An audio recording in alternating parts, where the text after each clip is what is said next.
দলের কিছু মানুষ আছে যারা সারাক্ষণ আমাকে ঘিরে রাখে, এদেরকে ধাক্কা দিয়ে সরিয়ে আমার কাছে আসার সুযোগ হয়েছে আপনাদের। ধাক্কা দেওয়া শিখেন। আসলে হতাবে মজার ছলে হলেও একদম রাইট। এখন শুধু হুম্মাম কাদের চৌধুরী ন, এখন যত বড় বড় নেতা আছে অনের বিএনপি থন, তারপর জামাত থন, তারপর যখন বড় বড় নেতা যারা আছে এখন তার আশেপাশে জন খুব একখান বড় ডেঞ্জারাস ব্যাপার।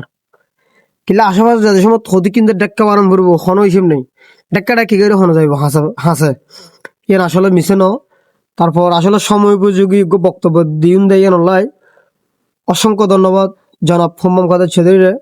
আসলে এখন বাহাজে কি হইতাম সেলফি ক্যামেরা আসলে সুসময় মানুষ যদি কিন্তু দেখা যায় দুঃসময় থেকে মানুষ দেখানো যায়।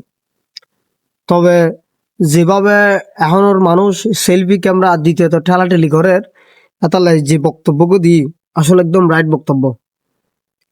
এলে বক্তব্য এখন বর্তমান শুধু এই এলাকার লেন, শুধু রাঙ্গুন এলেন, পুরো বাংলাদেশত এল্যোগ্য বক্তব্যই বহুত কিছু ডিফেন্ড করে।